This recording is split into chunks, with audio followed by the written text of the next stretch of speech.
Well, morning guys, back for another one.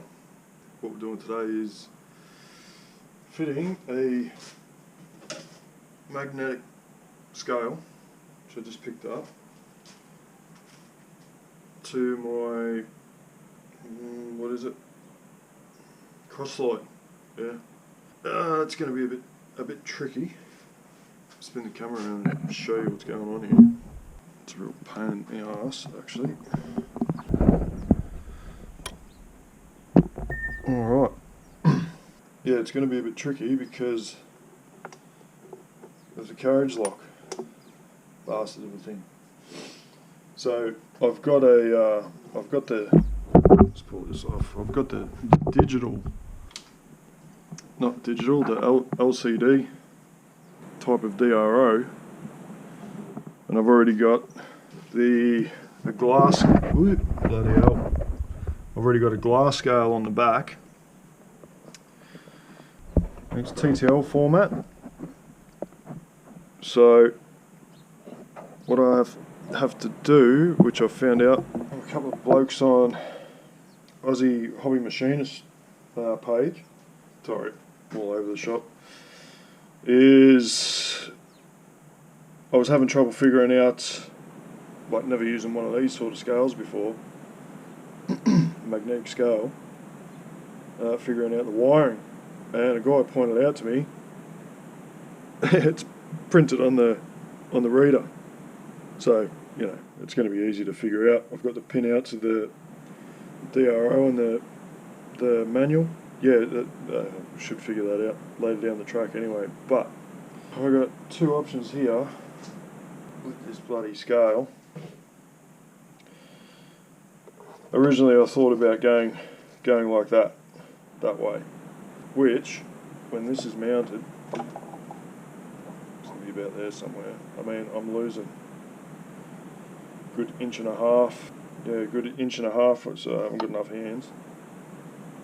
Inch and a half here, and you know, sort of discovered since having the lathe that the travel of the tailstock, you know, is quite limited as it is. So you're always getting up really close to the bloody, as close as you can to the chuck, and you got this right in close and blah blah blah. Since I've made the new whatever the bloody hell that's called, solid tool post riser, whatever, I can get in a bit closer than I could with the compound slide on. So that's kind of good. But still, this bloody handle, I'm going to just put some stuff here. Alright, stay there. Alright. I mean, that fits alright. It fits in there. Like by the time it's lifted up, kind of flush, but I still have to get this bloody monstrosity in there as well to cover it. Like, obviously not like this, it's going to be machined down to suit and whatever.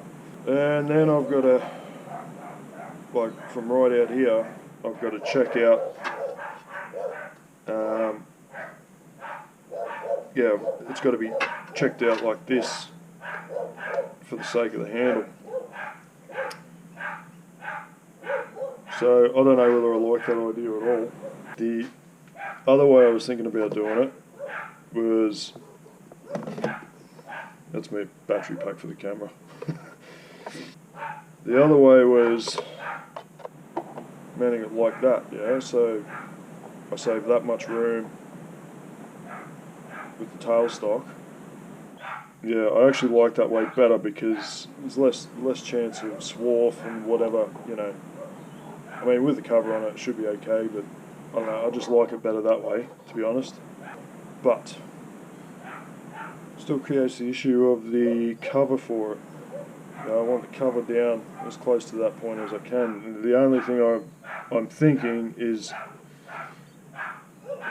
doing away with this style lever thing and just having a standard sort of bolt. Yeah, I might even make one, but just very low profile, yeah? So the less cutout I have here, the better, through this area on the cover. But then that idea has the problem of getting this out.